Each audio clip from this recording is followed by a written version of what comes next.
अब हो रही है सर। जी बेटा हो रही है, रिकॉर्डिंग हो रही है। जी जी सर, हो रही है। अच्छा फ़हीम, अगर आप देखेंगे कोई स्टूडेंट आया है ना तो उसको इन कर देंगे क्लास में, ठीक है।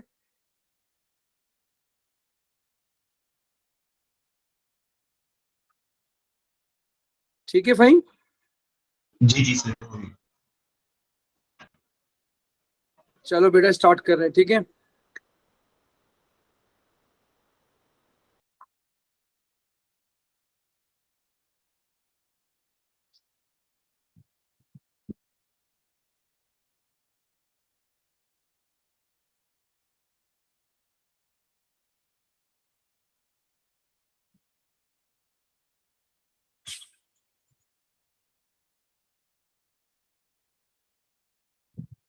चलिए मैंने यहाँ तक के छोड़ा था आपको, यहाँ से स्टार्ट करेंगे, ठीक है।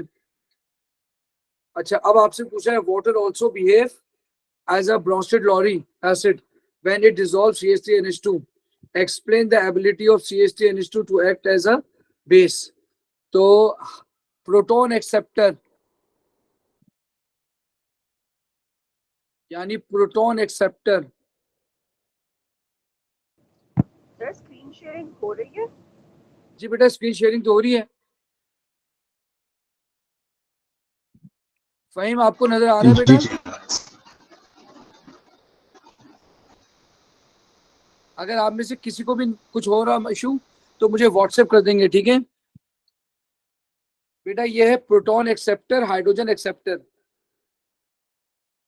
अब write an equation to show water acting as a base with CH3COOH। बेटा प्रोटॉन एक्सेप्टर है ये बन जाएगा OH निगेटिव और ये बन जाएगा CH3COO निगेटिव। बोले क्या OH निगेटिव बनेगा या H3O पॉजिटिव बनेगा? फ़हीम आपसे बात कर रहा हूँ। H3O positive, H3O positive. चलिए अगला क्वेश्चन है KW का। इधर KW की इक्वेशन है, फर्स्ट टाइम ग्राफ आया ही है, फर्स्ट टाइम ग्राफ आया KW और टेम्परेचर का।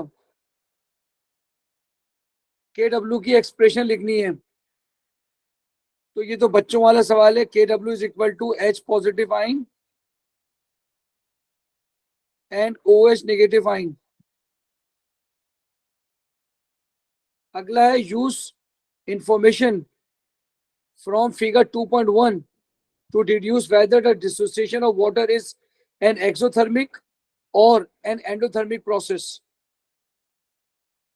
Use information from figure 2.1 to deduce whether the dissociation of water is an exothermic or endothermic. Figure 2.1, ये फिगर 2.1 है। बताइए जैसे जैसे डिसोसिएशन हो रही है फ़हीम, जी सर। क्या टेम्परेचर इंक्रीज हो रहा है डिक्रीज हो रहा है? इंक्रीज में। टेम्परेचर इंक्रीज हो रहा है तो ये एक्सोथर्मिक की रिएक्शन लग रहा है, क्योंकि KW की वैल्यू जैसे जैसे बढ़ रही है तो टेम्परेचर इंक्रीज हो रहा है।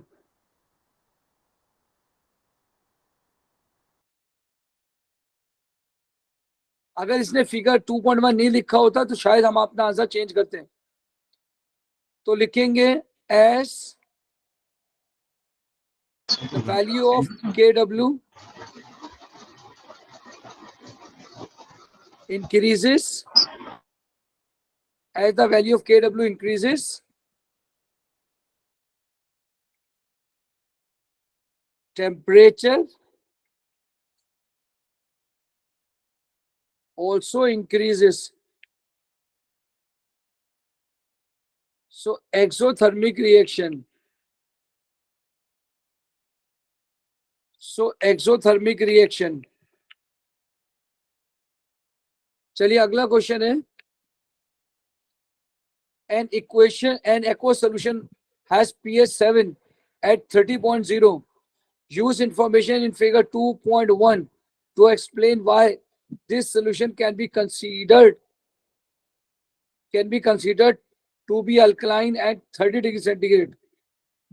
Figure 2.1 PS7 30 degree centigrade.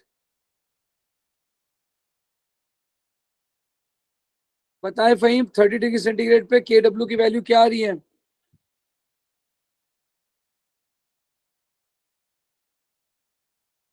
Sir 1.4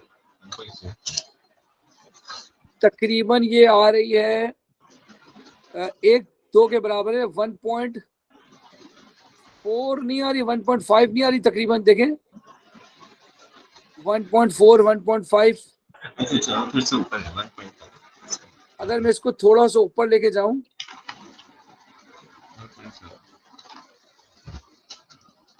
तो ये तकरीबन 1.5 आ रही है बेटा है।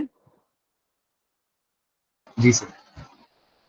तो अगर मैं कहूं कि KW इज इक्वल टू 1.5, आपको मालूम है ना कि pH, pKa, Ka ये सारी pH टेम्परेचर डिपेंडेंट होते हैं, वरना दुनिया की कोई ताकत इसको चेंज थोड़ी कर सकती है।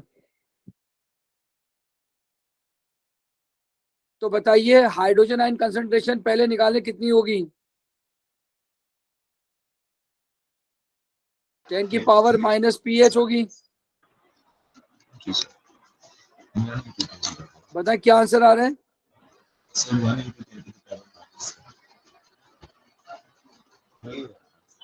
10 की पावर -7 ही आ रहा है, ठीक है। जी सर। तो अब निकालेंगे KW is equal to H positive OH negative. दो तरीके कार हैं। अगर आप यहाँ KW लिखते हैं, KW की वैल्यू कितनी निकाली थी आपने बेटा? 1.5। आगे शायद इंटू 10⁻⁻14 भी है। भाई मैं आपकी आवाज क्यों नहीं सही आ रही? 10⁻⁻14। क्या आप बता सकते हैं?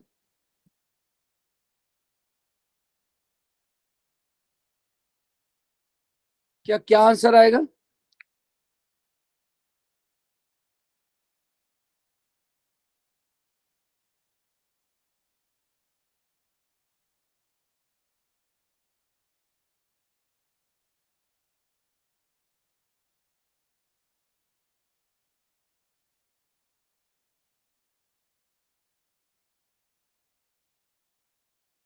बेटा मुझे मैसेज भी कर सकते हैं, अगर आप में से कोई कर ले तो मुझे मैसेज भी कर सकते हैं।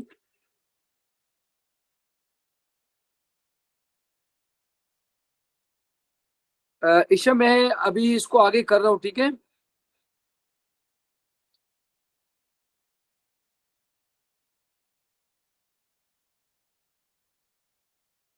एंडोथर्मिक होगा।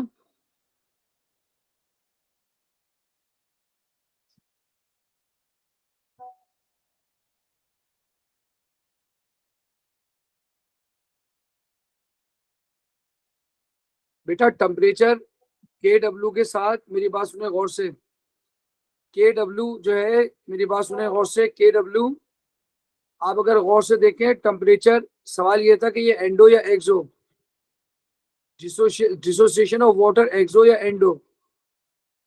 तो आप देखें टेम्परेचर बढ़ाने के साथ या KW जैसे जैसे बढ़ रहा है तो टेम्परेचर भी बढ़ रहा है, सही है। सवाल ये है कि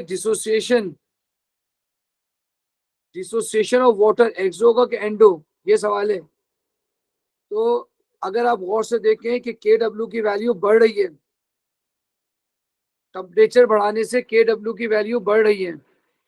चलिए मैं इसके बाद आपको उसको लेक्चर देता हूँ उस पर। सुभाष मैं इसका आंसर देता हूँ आपको, ठीक है। पहले मैं ये कर लूँ जो कर रहा हूँ। सुभाष में इसका आंसर देता हूँ मैं आपको।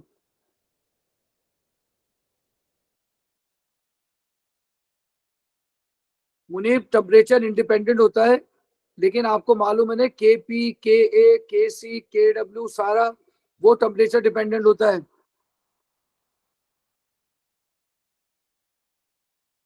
ठीक है आगे बढ़ते हैं, मुझे इसका आंसर बता दें।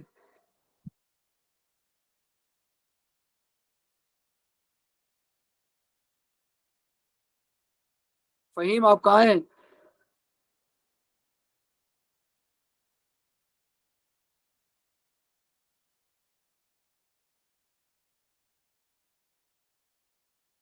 बेटा मुझे आप व्हाट्सएप कर दें।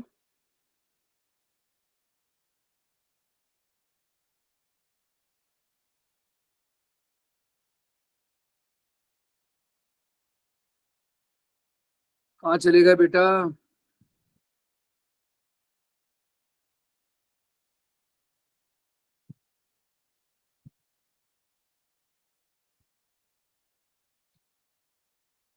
आंसर आ गया, दे दिया आंसर आपने।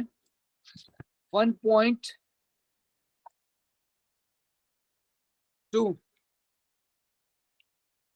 इंटू 10⁻⁻7। अब आप इसका निगेटिव लॉग निकालें, देखिए क्या आएगा।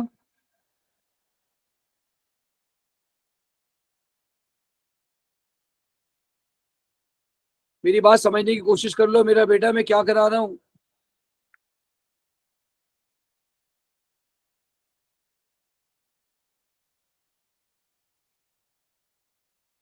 अब आप इसका निगेटिव लॉग लेंगे, अगर इसको हाइड्रोजन आयन कंसंट्रेशन समझें तो पीएच आ जाएगी -log 1.2 इंटू 10⁻⁻7। तो पीएच आ रही है 6.91। तो बताइए 6.91 पे तो ये एसिडिक होना चाहिए, लेकिन ये अल्कलाइन क्यों कह रहा है? इसका मतलब ये हुआ कि हाइड्रोजन आयन और ओएच आयन की कंसंट्रेशन यहाँ बराबर नहीं हो रही है।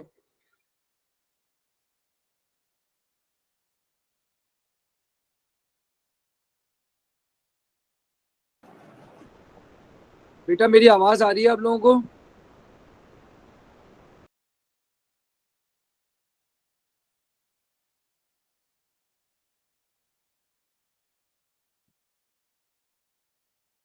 बोले आपको मेरी बात समझ आ रही है? यार मैं अनम्यूट करना चाहूँ तो फिर आप लोग बोलते हैं कि फहीम आपको, आप बोल क्यों नहीं रहे फहीम?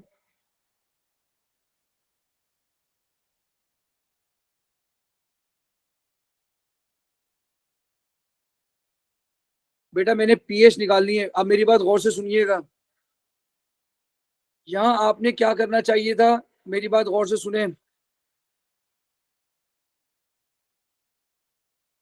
मेरी बात गौर से सुनना मेरे प्यारे बच्चों। जब तक बोलते नहीं है ना तो मुझे सुकून नहीं मिलता। जो बोलता है उसको तुम बोलने नहीं देते और खुद बोलते नहीं हो। के डब्ल्यू की वैल्यू आपने रख ली है सर 1.5। एच आपने रखा 10⁻⁻7। शाबाश, जल्दी से ओ एच माइनस की कंसंट्रेशन निकाल के मुझे बताएं। 1.5 इंटू 10⁻⁻14 नहीं है, 1.5 इंटू 10⁻⁻14 डिवाइडेड बाय 10⁻⁻7।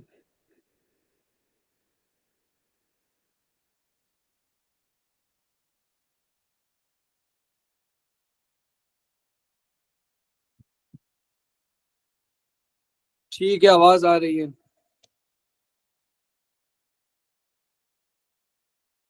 आंसर आ रहा है।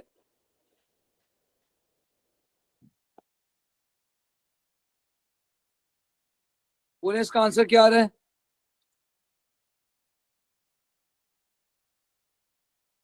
इसका आंसर आ रहा है 1.5 इंटू 10⁻⁻7। अब आप निकालें पीओ एच। हुजैफा बताना बेटा।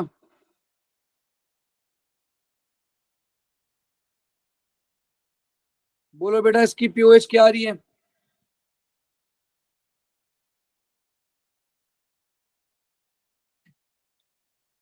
6.82। अब इसकी पीएच निकालो 14 से माइनस करके।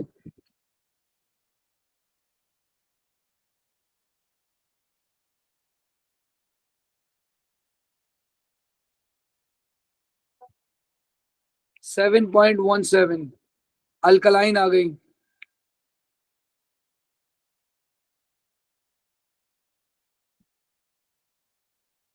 बोलो मेरे बच्चों, बात समझ आ गई है?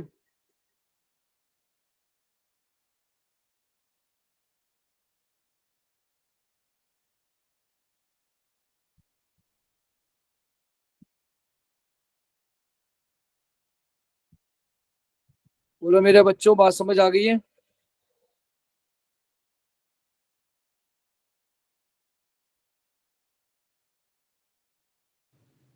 जी सर, समझ गया। ठीक है बेटे।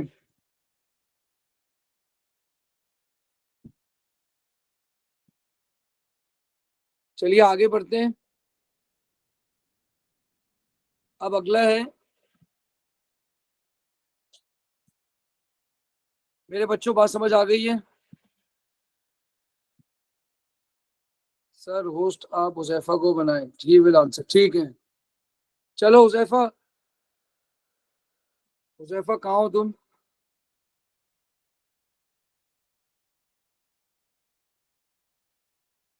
हुजैफा तुम किस नाम से हो? नाम भी तुमने ऐसे रखे हुए।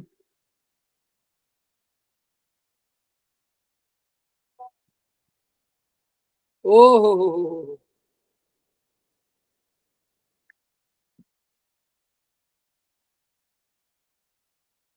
हाँ भाई हुजैफा, आवाज आ रही है मेरी अब? जी सर।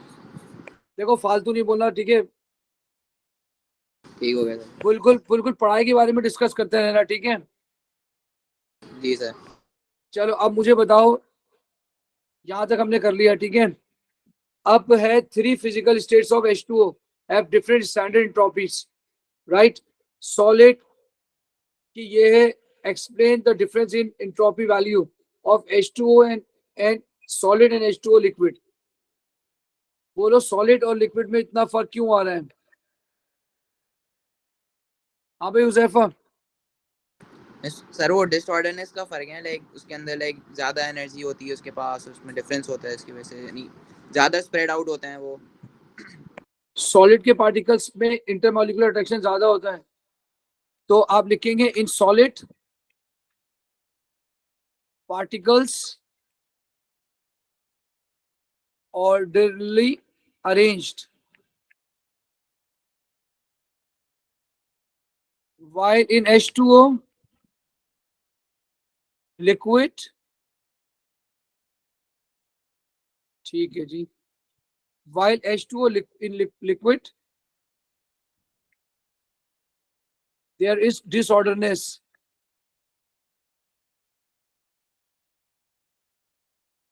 चलिए अगला है, हुजैफा बात समझ आ गई? ये सही है आंसर जी सर।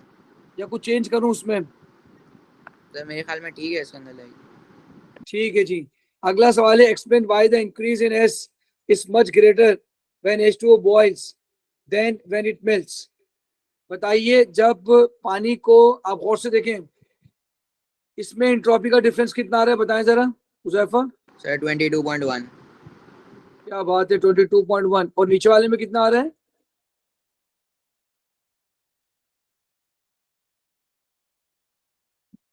सर 118.6। तो बताओ सॉलिड से, अगर मैं कहूं सॉलिड से लिक्विड कर रहे हो तो इतना ज्यादा फर्क आ रहा है, बॉयल में क्यों इतना ज्यादा आ रहा है? भाई explain why entropy is much greater when H2O boils. 118 का आ रहा है, देन व्हेन इट मेल्ट्स, यानी ऊपर से नीचे का पूछ रहा है। अरे यार, बहुत आसान सवाल है, बहुत आसान सवाल का जवाब है इसका। हाँ हुजैफा, क्या लिखोगे बेटे? सर बेसिकली जब आप बॉइलिंग कर रहे होते हैं तो जितनी इंटरफॉलिकुलर फोर्सेस रिमेनिंग होती है वो भी सेपरेट, वो भी ब्रेक हो जाती हैं और लाइक और ज़्यादा सेपरेट हो जाती है, डिसऑर्डरनेस और इंक्रीज हो जाती है बॉइलिंग के बाद। बताओ, जब सॉलिड से कन्वर्ट करते हो, मेरी बात गौर से सर सुनो। स्पेसिंग ग्रेटर होती है। मैं समझ गया, मैं समझ गया। देखो देखो, जब तुम मेल्ट कर रहे हो, जब तुम मेल्ट कर रहे हो तो सॉलिड से लिक्विड बन रहा है ना? और जब तुम बॉयल कर रहे हो तो गैस बन रहा है।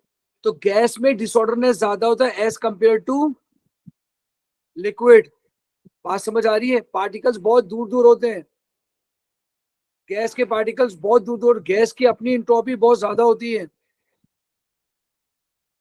क्या मेरी बात समझ आ रही है? जी sir. Intermolecular force of attraction तो तीनों में होती है। हम क्या लिखेंगे, जब पानी को बॉयल करते हैं गैसेस के पार्टिकल एक दूसरे से बहुत, हाँ इंटरमोलिकुलर एक तरह से कह सकते हैं, बहुत दूर दूर हो जाते हैं। तो गैस की सर इसमें फिजिक्स अनेक फिजिक्स क्यों मार्क्स आएंगे यार। अच्छा जी सुनो, अब क्या होगा, पोटेंशियल एनर्जी और काइनेटिक एनर्जी। देखो अब मैं लिखता हूँ क्या लिखते हैं, देखो गौर से सुनो कि इन gaseous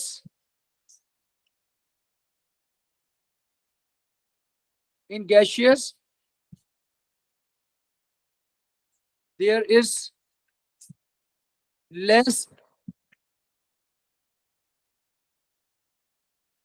intermolecular attraction, molecular attraction,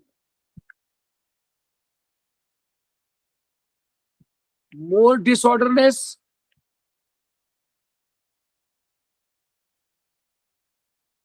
more entropy। S जैसे सुभाष आप आपने कहा वैसे S gases are more energetic, more energetic ज्यादा than liquid। बोलो मेरे बच्चों बात समझ आ गई है, गैस के पार्टिकल में ज्यादा एनर्जी होती है ना, तो उसमें डिसऑर्डरनेस ज्यादा होती है। हाँ भाई हुजैफा कुछ लिखवाना है? नहीं सर सही हो गया। सही हो गया। माम क्या कह रही है, बोले दोबारा। कह रही हूँ समझ गए सर। ठीक हो गया। तराब आप क्या कह रही है, दोबारा मुझे मैसेज करिएगा। चलिए अगला क्वेश्चन है, आपको डेल्टा जी भी दिया हुआ है, डेल्टा एच भी दिया हुआ है। Use this data to show that the melting point of H2 is 0 degree centigrade. Delta G is equal to delta H minus T delta S. Delta G 0, delta H. जनाब मैं इस question के बाद बताता हूँ आपको मैंने कैसे कराया, ठीक है। जैसे ये पूरा क्वेश्चन खत्म होता है मैं कराता हूँ। 6.03 minus T delta S, solid से लिक्विड है बेटा, सॉलिड से लिक्विड है, तो delta S product minus reactant. Product क्या है, लिक्विड, लिक्विड है 70.1, रिएक्टेंट है सॉलिड वो है 48। बोलो बेटा कितना आएगा? Sir 22.1। 22.1 joules, joules per kelvin per mole. अब आपने इसको 1000 से डिवाइड किया तो क्या आंसर आएगा बेटे?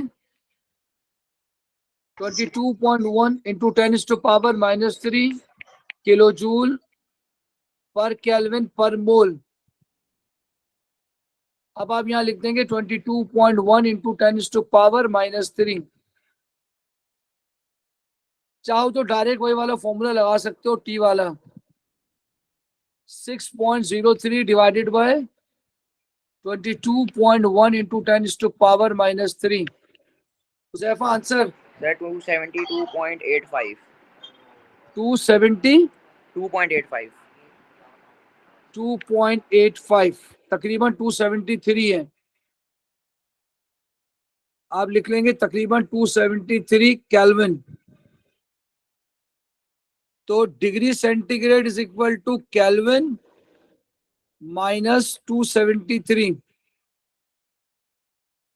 तो केल्विन है आपके पास 273 माइनस 273, 0 डिग्री सेंटीग्रेड। हाँ भाई बोले हुजैफा बात सही है? जी सर। बात सही है भाई।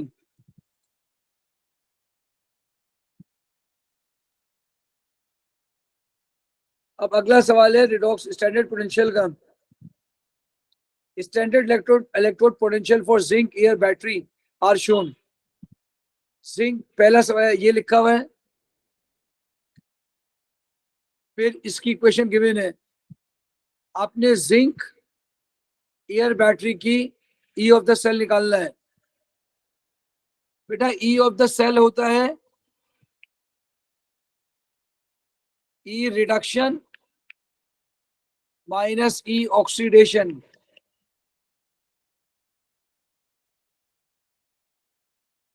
बताएं कौन रिड्यूस हो रहा है, कौन ऑक्सीडाइज?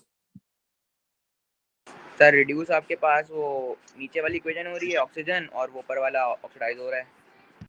तो ऐसे करेंगे, ठीक है? बोले क्या आंसर आएगा? 1.62। 1.62 सही है अली, बिल्कुल सही है, शाबाश। 1.62 वोल्ट, 1.62 वोल्ट। चलिए अब आपके पास नेक्स्ट इक्वेशन लग रही है मुझे ये। अब ये कह रहा है कि zinc battery usually operated pH 11 and 298 Kelvin. The overall cell potential is dependent on OH. The next equation shows how the electrode potential at the cathode changes with OH. Calculate the electrode potential E at pH 11. सीधा सीधा सवाल लग रहा है, देखते कहाँ गड़बड़ आएगी। उजैफा, जी सर। उजैफा Z की वैल्यू बताएं क्या होगी? सर वो तो ऊपर वाली इक्वेशन से देखना पड़ेगा। क्या 2 आ इलेक्ट्रॉन रही है दोनों सर। के अगर इलेक्ट्रॉन दोनों के बराबर है तो 2 है, वरना बैलेंस करके आएगा इलेक्ट्रॉन। सीख गए मेरी बात? जी सर। ऊपर अगर दोनों जगह एक ही दो दो इलेक्ट्रॉन है तो झगड़ा खत्म, 2 आ गया। बताओ OH की कंसंट्रेशन कितनी है? सर वो तो दी हुई नहीं है, उसने पीएच दी हुई है सर। पीएच दिए हुए, तो OH की कंसंट्रेशन निकाल लो यार। तो पहले निकालो POH। POH is equal to 14 माइनस 11। आ गई कितनी POH आ गई? 3। 3 आ गई। अब OH आयन की कंसंट्रेशन निकाल लो, 10 की पावर माइनस POH। बोलो बेटा क्या आएगा 10 की पावर माइनस 3? तो यहां लगा लो 10 की पावर माइनस 3 का स्क्वायर। सुभाष तुम परेशान नहीं हो ना, वो जो सवाल तुमने पूछा है, जब ये पूरा पेपर हो जाएगा ना, तो मैं और तुम और हुजैफा, अगर जिसको ज्वाइन करना है वो करे, एक मीटिंग रखेंगे, वो पूरा सवाल डिस्कस करेंगे, पूरा पेपर दोबारा। परेशान नहीं हो ना सुभाष मेरा बेटा? बोले क्या आंसर आएगा हुजैफा? सर ये आ रहा है 0.1345। 0.1345 ऐसा ही है? जी सर। प्लस में आ रहा है? जी सर।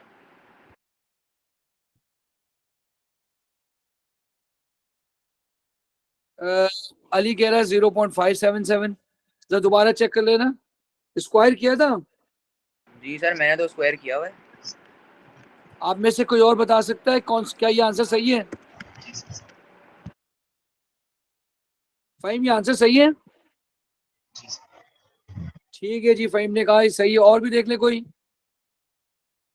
मैं मुझे लग रहा है अली ने या तो स्क्वायर नहीं है, क्या तो कुछ किया होगा। नहीं नहीं सर, बिल्कुल सही है आंसर। बिल्कुल सही आंसर, जबरदस्त। एक दफा मैं ये KW वाला क्वेश्चन समझा देता हूं। आप देखिए, जब पीएच, जब वाटर होता है ना, प्योर वाटर, और नॉर्मल टेम्परेचर होता है 25 डिग्री सेंटीग्रेड, गौर से सुन लेना, उस वक्त ये दोनों की कंसंट्रेशन बराबर होती है। लेकिन अगर टेम्परेचर कम या ज्यादा करोगे तो इनकी दोनों की कंसंट्रेशन कम या ज्यादा हो जाती है। यहाँ pH 7 थी, pH 7 से मैंने हाइड्रोजन आयन की कंसंट्रेशन निकाली। उसके बाद मैंने क्या किया,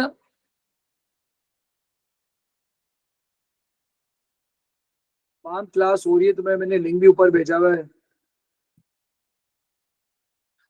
तरफ बात समझ आ रही है?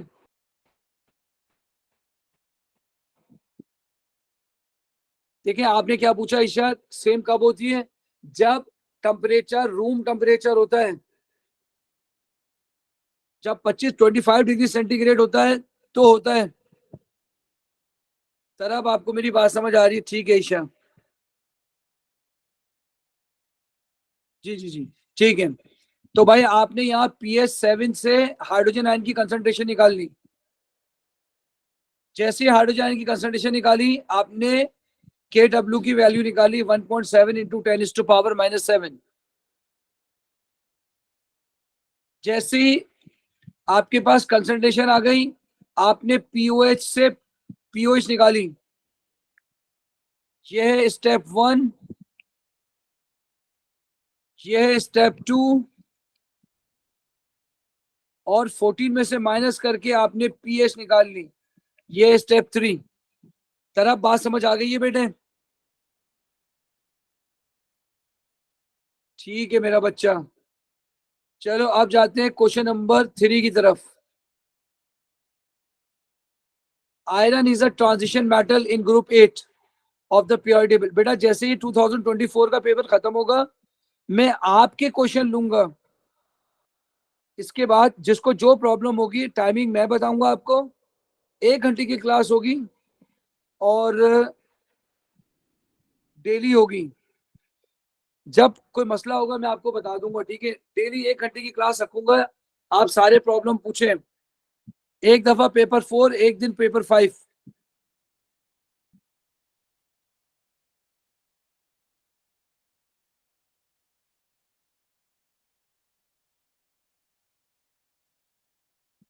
अरे भाई अली, सबका आंसर यही आ रहा है, तुम ही गलत कर रहे हो। बेटा जैसी क्लास स्टार्ट हुई थी मैंने आपको उसी वक्त भेज दिया था ना। चलिए आगे बढ़े। अब है iron is a transition metal in group 8 of the periodic table. बताइए why iron has variable oxidation state. Uzaifa क्या लिखेंगे? 1 नंबर का सवाल है। Sir, because there is less energy difference between 4s and 3d subshell. ठीक है। महा पता है, अगर आप होती तो क्या लिखती?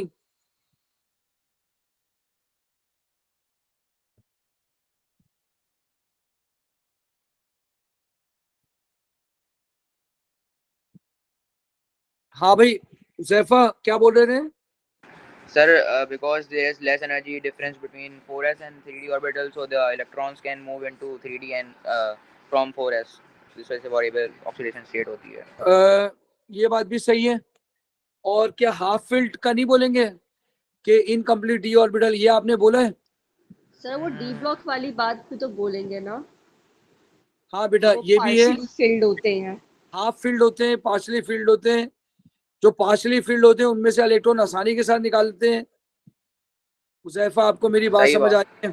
सही बात है सर, सही बात। बात समझ आ रही है? तो transition metal variable oxidation state के लिए कंडीशन ये है कि मैंने एएस में भी, चाहे तुम थे, मैंने बताया था कि जब भी इनकम्प्लीट डी ऑर्बिटल होता है वेरिएबल ऑक्सीडेशन स्टेट होती है। जी सर। ठीक है, तो आंसर लिखते हैं कि iron has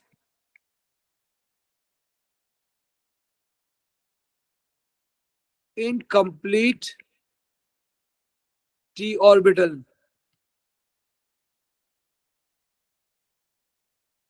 Iron has incomplete d orbital. So electrons are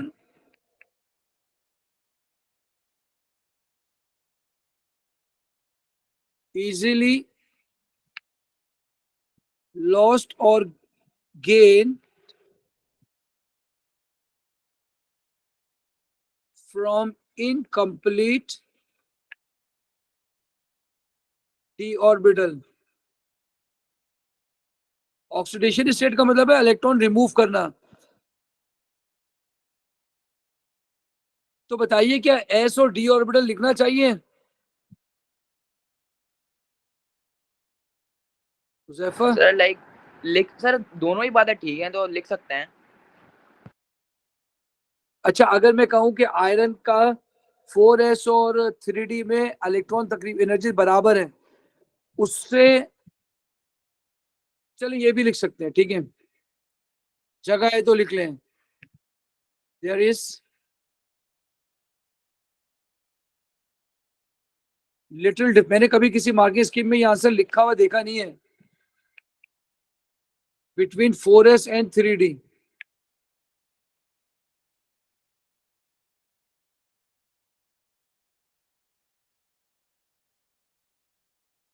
असल में अगर आप मुझसे पूछे ना तो इलेक्ट्रॉन रिमूव होता है 4s से।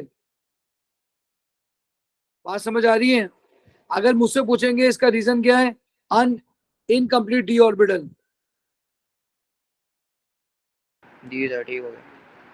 बात समझ में आ रही है? जी सर। देखते हैं सुभाष भाई ने कुछ बोला है इस बारे में, राय दी है। सर चैट बॉक्स खोल दें मीटिंग का।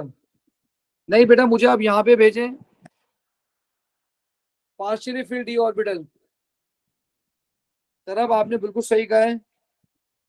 जब चैट बॉक्स खुलेगी ना, मैं फिर बार बार मुझे स्क्रीन चेंज करनी पड़ेगी ना। आप मुझे यहाँ व्हाट्सएप करें, मैं आपको जवाब दूंगा। नहीं, ये अगर कहें कि 4s और 3d में एनर्जी का डिफरेंस हो, इनकम्प्लीट डी ऑर्बिटल लिखे नहीं, ये गलत हो जाएगा। पार्शियली फिल्ड लिखना जरूरी है। पार्शियली फिल्ड होगा तो ही वेरिएबल होती है। क्यों? देखें ऐसे, आयरन में एक नंबर का सवाल है, इतनी लंबी क्यों कर रहे हैं हम। एक इलेक्ट्रॉन 4s से निकलेगा, तो जो जो डी इलेक्ट्रॉन है वो जंप करके 4s में भी आ सकते हैं। मेरी बात समझ रहे हैं? इसलिए मैंने लिखा है इसका। ये जंप करना आपके कोर्स का हिस्सा नहीं है।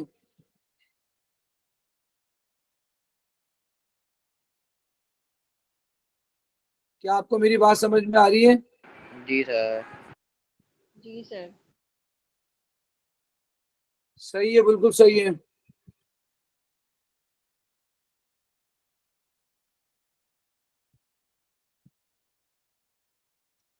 हाँ, ये भी लिख सकते हैं। एनर्जेटिकली स्टेबल लिखना चाहे ये भी लिख सकते हैं, लेकिन उसके नंबर होगा नहीं। चलिए जी, अभी सुभाष, हुजैफा, मैं एक क्लास रखूंगा जब ये पूरे पेपर आपसे डिस्कस करूंगा, ठीक है? जी सर, ठीक हो गया।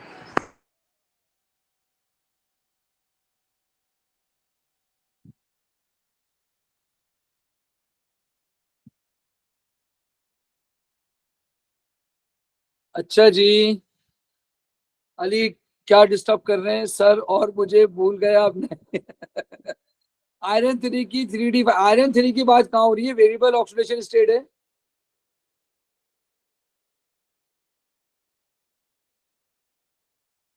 तो भाई असल में वेरिएबल ऑक्सीडेशन स्टेट वहां होती है, एक आदमी है वो दूसरी शादी कर रहा है। क्यों कर रहा है? क्योंकि उसके पास घर है दूसरा। तो अगर आयरन वेरिएबल ऑक्सीडेशन स्टेट दिखा रहा है, इसका मतलब है उसके लिए इलेक्ट्रॉन का घर है। वो कौन सा है? Incomplete D orbital. बात को समझो, दोनों आंसर लिखना मेरे बच्चों। आगे बढ़ते हैं। Short hand electronic configuration iron and iron 3+। Argon होता है 18 और आयरन होता है 26। अच्छा, 1 मिनट। हाँ, चले गए फहीम। हम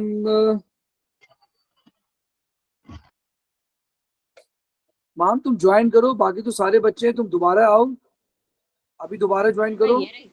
नहीं, दूसरी माम है, माम अनवर। ओके। फाइन, देख लेना अगर कोई आए तो उसे ऐड कर लेना, ठीक है? तो भाई आर्गन कितना होता है? 1s2 2s2 2p6 3s2 3p6। याद रख लेना, जब भी आर्गन के बाद आए तो हम 4s2 से स्टार्ट करते हैं। 4s2 3d6। अगर आयरन 3 होगा तो अली ने पहली बता दिया 3d5।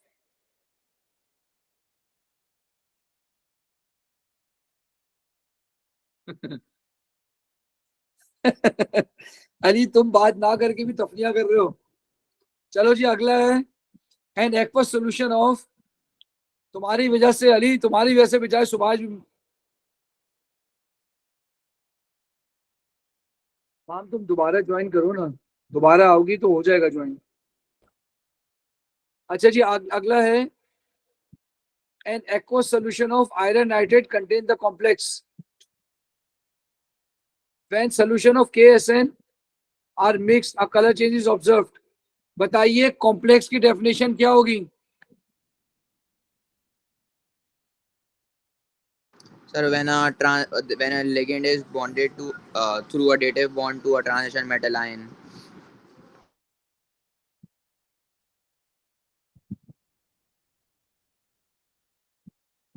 देखा हानि? हानि भी यही कह रही है कि सर ये भी ये एक क्वेश्चन आया 2023 में, उसमें ये आंसर लिखा है. देखो एक नंबर का सवाल है ना, तो ये ही आंसर लिखेंगे. लेकिन अगर 2 नंबर के लिए आ जाए तो इनकम्प्लीट डी ऑर्बिटल भी लिख लेना. D incomplete D orbital. क्या तुमने पढ़ा नहीं था कि कंप्लीटली फील्ड और हाफ फील्ड ज्यादा स्टेबल होते हैं? इलेक्ट्रॉन ले ही नहीं सकते. अबे इनकम्प्लीट होंगे तो अनस्टेबल होगा ना, जब भी तो इलेक्ट्रॉन लेगा. हानि बात समझ आ रही है? सुभाष ग्रेट इंसान है भाई. इसने डेफिनेशन बताइए, बिल्कुल सही बताइए. स्पीशी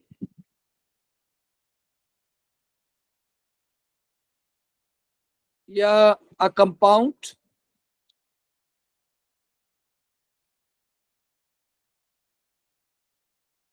in which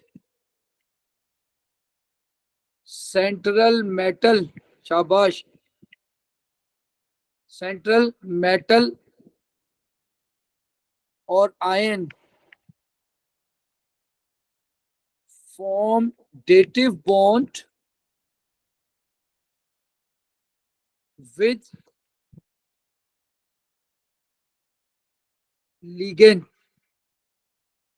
अगर आप लिखते हैं वन और मोर लिगेंड, वो भी सही है. वन और मोर लिगेंड, वो भी सही है.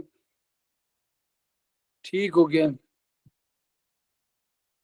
अली भाई कह रहे हैं central metal atom bonded to one और more ligand with dative bond. वाह वाह वाह वाह भाई, लिख लो भाई. मोर, वन और मोर लिगेंड, वन और मोर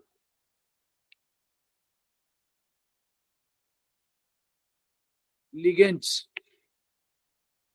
अगला क्वेश्चन है, state the coordination number of iron. 6. बिल्कुल सही है, क्योंकि वाटर जो है वो मोनोडेंटेट है, तो 6 आंसर होगा.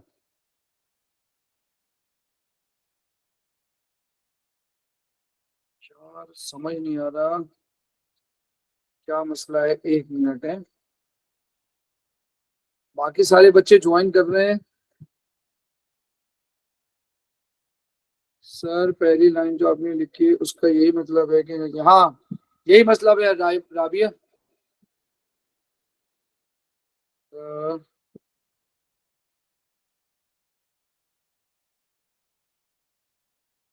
चलिए आगे बढ़ते हैं.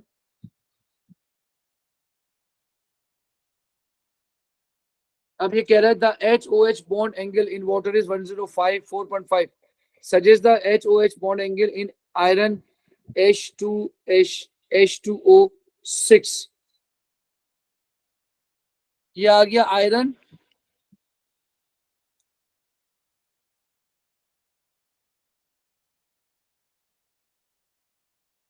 OH,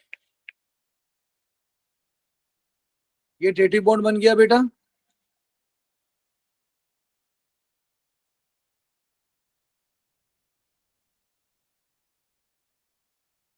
एक डेटिव, एक लोन पे इधर रहा. बोलो बेटा क्या प्रिडिक्शन है, कौन कितना एंगल होना चाहिए? सर ये 119.5. और से बताओ.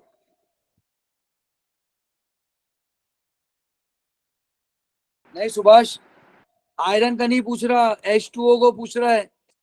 सुभाष समझ गलत रहे हो बेटा. HOH बॉन्ड एंगल पूछ रहा है. 3 बॉन्ड पेयर है यार, क्या कर रहे हो तुम लोग यार? सर तो लोन पेयर को नहीं काउंट करना उसके अंदर? तो लोन पेयर को भी तो अच्छा, करना है. 3 बॉन्ड पेयर है.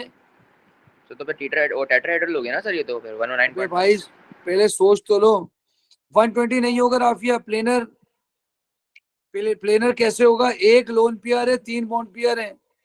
सही है, sp3 होगा हाइब्रिडाइजेशन. sp3 है, बिल्कुल sp3 है. लेकिन एंगल बताओ. तो 109.5 नहीं होगा? ना 109.5 नहीं होगा, 4 बॉन्ड पेयर पे होता है. अच्छा सर वो 100 एंड बिल्कुल गलत अली, बिल्कुल गलत है। अबे एक लोन पेयर की कीमत 2.5 होती है। 107, 107 करेक्ट आंसर है। 107 degree, because H2O has H2O in complex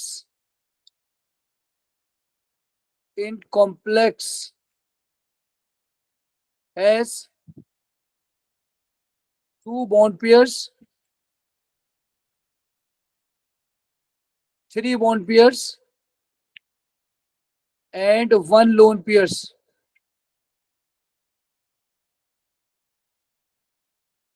शाबाश राबिया, शाबाश। 107 ईशा, शाबाश, आपने भी सही बताया। सर समझाएं, आप लोन पेयर को काउंट नहीं करेंगे। लोन पेयर को काउंट किया है तो जब ही तो 2.5 माइनस किया है 109.5 से। 109.5 माइनस, अच्छा समझ आ गया, वेरी गुड।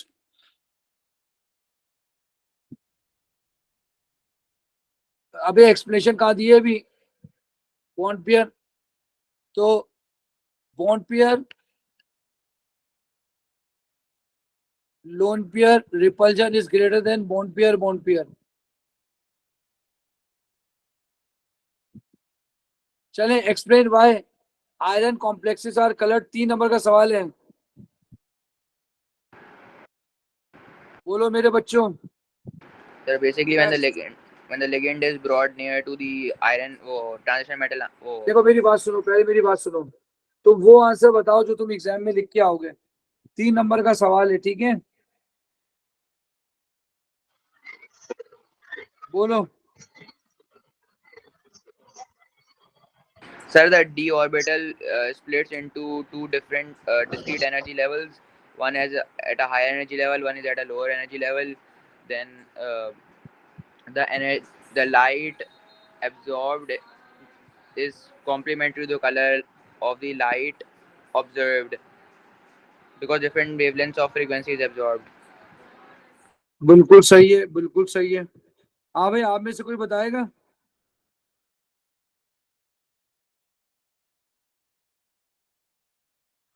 सर इसके अंदर और ये भी आना मतलब चाहिए है कि like repulsion between metal electrons and ligand electrons, वो वाला पॉइंट भी स्प्लिटिंग में ऐड कर सकते हैं। अच्छा ठीक है, सही है। और बोले। सर लाइक उसके अंदर ये वाला पॉइंट मैं भूल गया कि like the electrons will first excite and then de-excite, फिर वो लाइक वो होता है सही है, कलर लाइन। ये भी सही है। आप में से कोई बोलना चाह रहा है तो मुझे मैसेज कर दें। और ये लिख सकता है कि डिफरेंट वेवलेंथ्स जो है वो एब्जॉर्ब करता है और रिलीज करता है। हाँ, कॉम्प्लीमेंट्री कलर, बिल्कुल सही है। और बोले।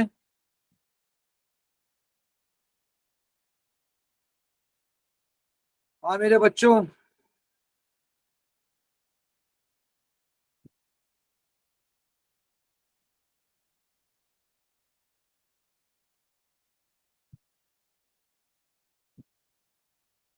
3 नंबर का सवाल है। चले अब मैं लिखता हूँ इसका answer. Why iron complexes are colored? Iron has, बोले लिखवाए मुझे उज़ैफा, क्या लिखूं? सर आयरन के पास लाइक जो सर लाइक द डी इसको ऐसे स्टार्ट नहीं करना चाहिए that D orbital of iron will split into two different energy discrete energy levels. ठीक है हानि, आपने सही कहा है। And absorb a wavelength of visible light the observe colour. इसने इन्होंने बिल्कुल 3 पॉइंट लिखे हैं, बिल्कुल सही लिखे हैं। और बोले अली, आपने ईशा ने लिखा है they orbital split due to repulsion between the ligand and metal ion, photon energy is absorb, transition to higher energy level, drop the energy release. बिल्कुल सही है,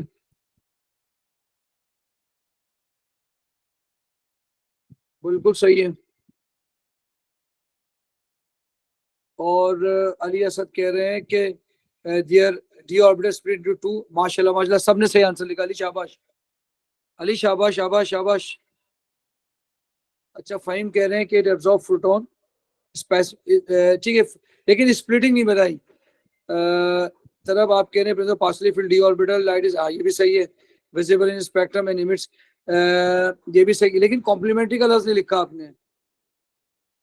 तो राबिया कह रही है डी ऑर्बिटल स्प्लिट, तो भाई ज्यादातर बच्चों का आंसर सही है, तो आप बोलेंगे D orbital, D orbital of iron split into two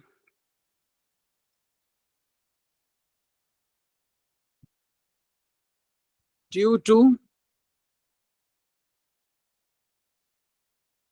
ligand and metal electron repulsion। सही है। उसके बाद आप लिखेंगे lower energy electron, lower energy electron absorb energy from photon, कहां से आया photon, light. Lower energy electron absorb energy from photon यानी light, and promoted to higher energy d orbital।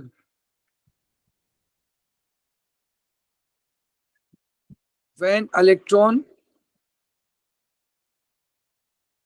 returned back,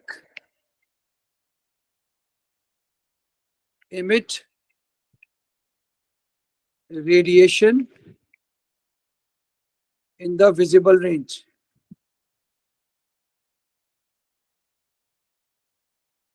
उसके बाद लिखेंगे emitted energy और wavelength is complementary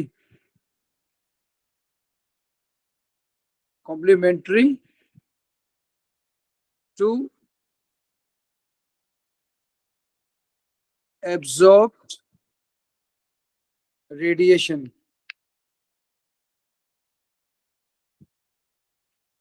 energy और wavelength. Frequency भी लिख सकते हैं। इस तरह आपके 3 मार्क्स बन जाएंगे। इसमें कुछ एक आध जो शुरू का पहला पॉइंट है ना, डी ऑर्बिटल स्प्लिटिंग, ये नहीं लिखते तो हो जाता।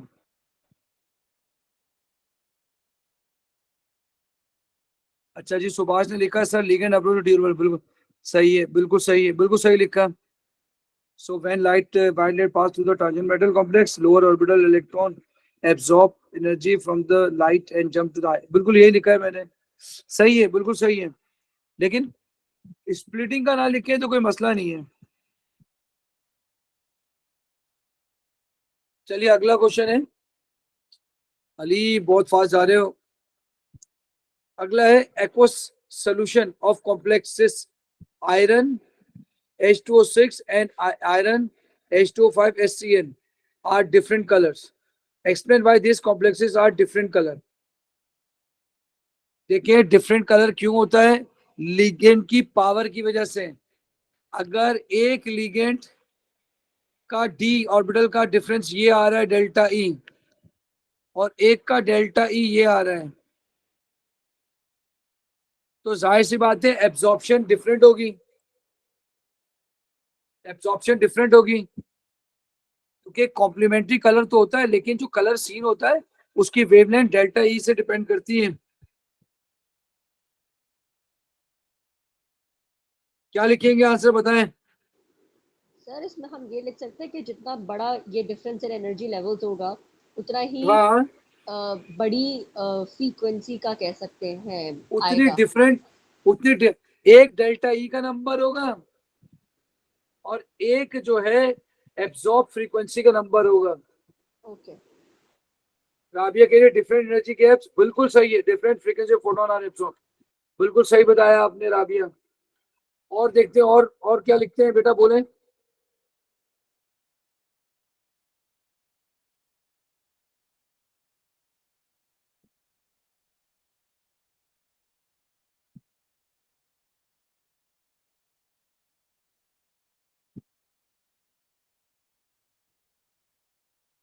हाँ बेटा क्या लिखेंगे और भेजें।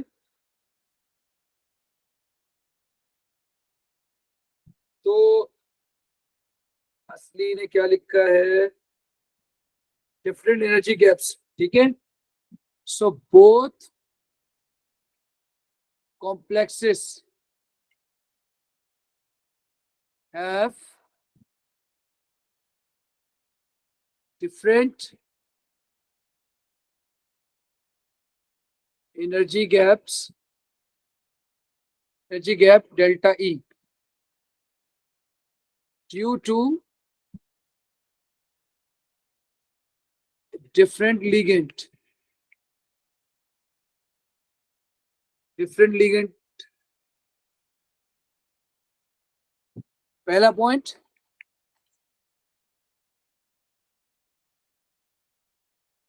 different frequency of photon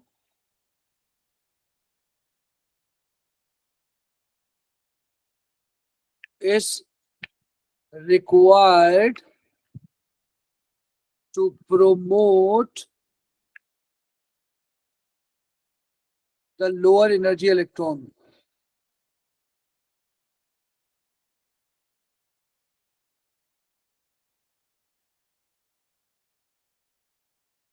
चलिए अगला क्वेश्चन है, के स्टेबिलिटी गिवन है। 9 बजे मेरी एक और क्लास है, बस ये क्वेश्चन करके जाते हैं। जल्दी बताइए के स्टेबिलिटी की इक्वेशन क्या है। Right an equation for the reaction. चलिए इसकी इक्वेशन लिखते हैं, FeH2O5 H2PO4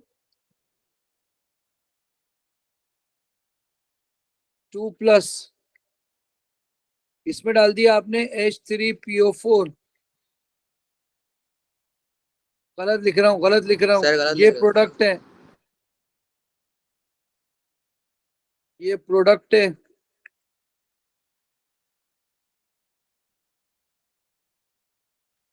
ये रिएक्टेंट है। रिएक्टेंट में Fe ब्रैकेट में H2O, कितने H2O है, 6, 3+,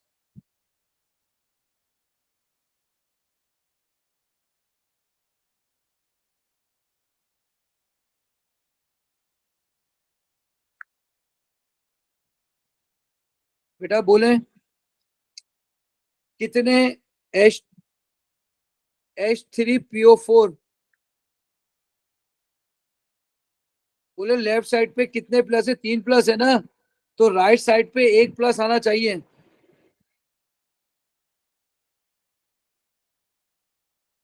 बोलेंगे इक्वेशन बैलेंस है।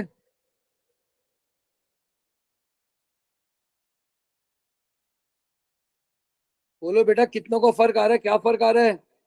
एक H2O बाहर निकला है, क्या ये H3O पॉजिटिव बन जाएगा। बोलो बेटा। जी सर, अब सही है। आप सही है। चलिए इसकी के स्टेबिलिटी की वैल्यू लिखनी है, FeH2O5 की।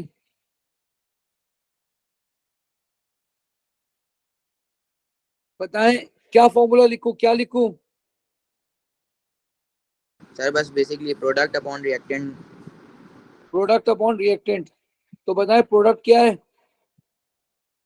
सर ये Fe और ये जो H2O5 H2PO4 plus H3O positive upon like जो रिएक्टेंट्स हैं। वो इसकी पूछा है, FeH2O5 की। अच्छा अच्छा। बताए के स्टेबिलिटी का फॉर्मूला क्या होता है। सुभाष कहाँ चले गए तुम यार, तुम्हारे म्यूट करने का मतलब है, नहीं समझेंगे लोग।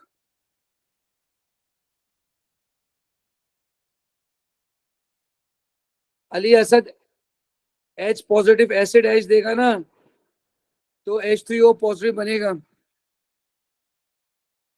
माम शाबाश, माम वाह वाह वाह वाह, जबरदस्त लिख के काम हो रहा है भाई, ग्रेट। अच्छा जी, अली असद कह रहे हैं H2 कैसे होगा, ये तो मैंने बता दिया H3O कैसे होगा। सुभाष क्या कह रहे हैं? लाइट इज अब्सॉर्ब ट्रांसमिटेड, ये तो तुम्हें मैंने बता दिया ना, सुबह सही लिखा था। इसकी के स्टेबिलिटी का फॉर्मूला बताओ। मैं कह रहा हूँ के स्टेबिलिटी का फॉर्मूला क्या होगा। मैं क्या करूं, इसको क्या लिखूं, कैसे लिखूं?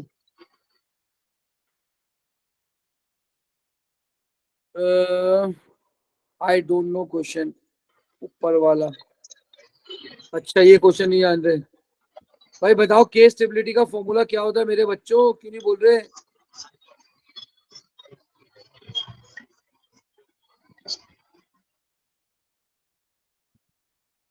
प्रोडक्ट अपॉन रिएक्टेंट होता है। अब बोली ना बात, तो बोलो कौन सा प्रोडक्ट होगा, के स्टेबिलिटी की इक्वेशन कहाँ है? सर वो तो ऊपर दी हुई होगी ना। ये लिखा हुआ सवाल, जी टेबल सर। 3.1 गिव, इसमें कहीं नहीं है। ये लिखा हुआ when solution of KSCN and FA6 are mixed a color change is observed, ये लिखा हुआ ऊपर। जी सर। ठीक है जी, क्या मुझे बोला, क्या KSCN प्लस सर वो FeH2O6।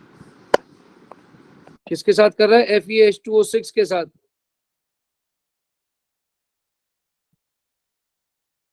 H2O6 आयरन +2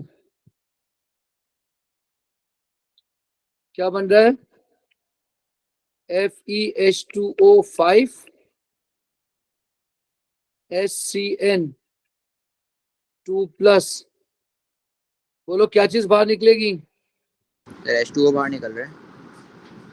एक H2O बाहर निकल रहा है,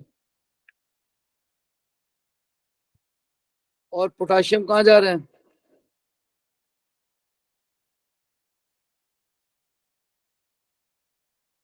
colour change observe, red complex ये फॉर्म हो रहा है H2O5 HCN। बोलो ना बेटे, KSCN है। सर तो पोटेशियम कहाँ गया? बाकी देखो पानी बैलेंस है। जी सर, बाकी सब कुछ बैलेंस है, चार्ज भी बैलेंस। अगर तुम यहाँ पे नेगेटिव चार्ज डालते हो और पोटाशियम को हटा देते हो तो इसका मतलब है आयरन पे +3 चार्ज होना चाहिए ऊपर। देखो कितना चार्ज है कॉम्प्लेक्स में,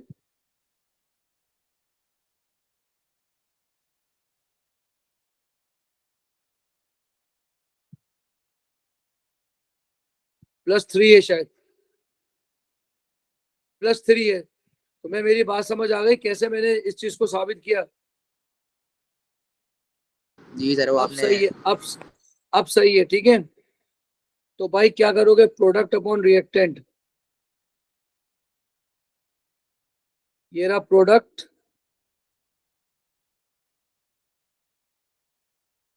ठीक है।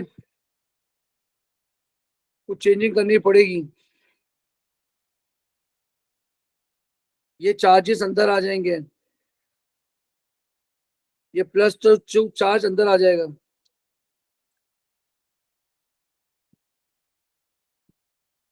Divided by concentration of HCN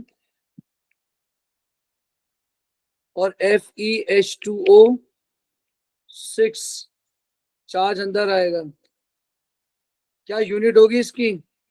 sir mole inverse DM³ क्यों भाई? सर नीचे। सर H2O तो काउंट नहीं करते ना के स्टेप में। हाँ भाई सुभाष, ये स्टेबिलिटी में क्या वाटर काउंट करते हैं? बोलो मेरे बच्चों, जवाब दो। ईशा ने सबसे पहले कह दिया था। उसके बाद दुआ ने फोटो भेजी है, क्या भेजी है कुछ समझ नहीं आ रहा। हाँ ठीक है, बस प्लस का निशान हटाएंगे। दुआ तुम्हारी जो मिस्टेक है मैंने बता दी है, समझ आ रही है। +2 बाहर नहीं आएगा, +2 अंदर आएगा, ठीक है। और तुमने एसिड क्यों लिखा ऊपर, तुम्हें समझ आ गई दुआ?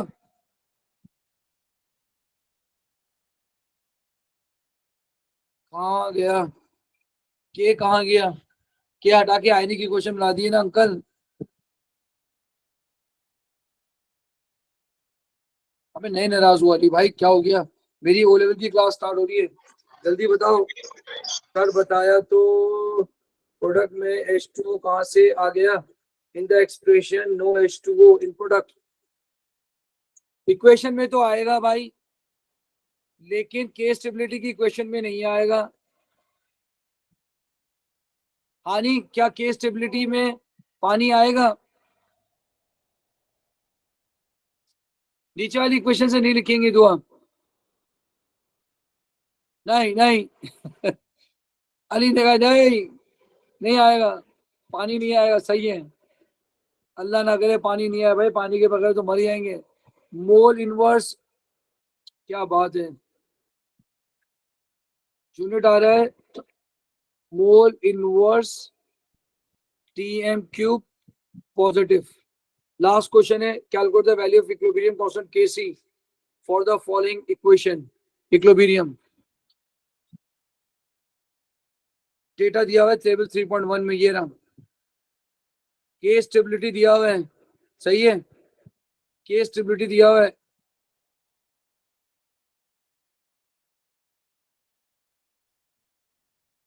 A1 के stability 5 something waka, I don't know values. अच्छा जी, हुजैफा बोले। सर वही प्रोडक्ट अपॉन रिएक्टेंट लगाएंगे सर, उसने वैल्यूज दी हुई हैं तो HCN नेगेटिव और H2O4 को नहीं काउंट करेंगे क्योंकि उसकी वैल्यूज ही नहीं रुक है सर। जाओ रुक जाओ रुक जाओ रुक जाओ, एक इक्वेशन ये है तुम्हारे पास, ठीक है, और एक के स्टेबिलिटी की वैल्यू दी हुई ऊपर वाली, सही है। जी सर। ये दो के स्टेबिलिटी दी हुई है।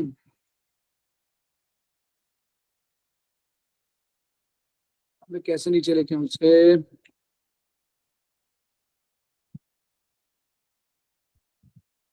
ये कॉपी किया,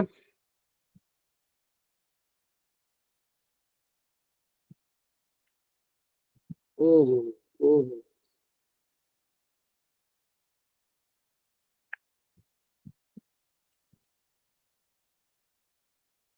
आखिरी क्वेश्चन अटक जाता है। याद नहीं है मैंने फॉर्मूला लिखाया था, अगर प्रोडक्ट में हो तो न्यूमरेटर में, नहीं हो तो डिनोमिनेटर में। ये क्वेश्चन आपने यहाँ लिख दिया। अब आप ये बताएं कि अगर मैं केसी निकालता हूं तो के स्टेबिलिटी जो है, इसका केसी का फॉर्मूला बनेगा प्रोडक्ट अपॉन रिएक्टेंट, ठीक है। पहले इसका के स्टेबिलिटी निकालें, क्या बनेगा बताइए। ये के स्टेबिलिटी, जिसका के स्टेबिलिटी निकालते हैं वो प्रोडक्ट साइड पे होता है, रिएक्टेंट साइड पे होता है? वो प्रोडक्ट साइड पे होता है। जिसका के स्टेबिलिटी निकालते हैं वो प्रोडक्ट साइड पे होता है। इसकी केसी में देखें, इस वाली की केसी में ये कहाँ पे है, प्रोडक्ट साइड पे, रिएक्टेंट साइड पे? रिएक्टेंट साइड पर है। ये प्रोडक्ट, ये रिएक्टेंट, तो ये नीचे जाएगा।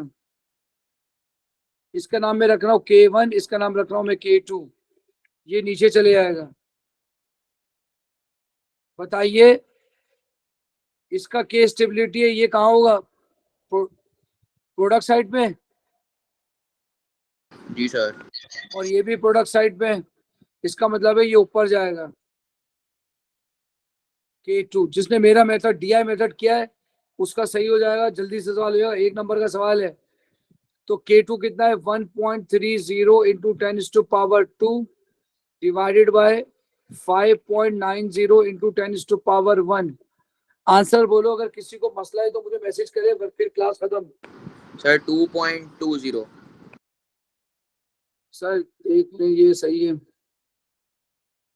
हाँ सुभाष, लेकिन हाँ सुभाष, क्या बात है तुम्हारी यार, बहुत पहले कर दिया था उसने। सर ये बता दें सर, नीचे वाली इक्वेशन क्यों नहीं यूज की? नीचे वाली तो यूज की है केसी के लिए ईशा।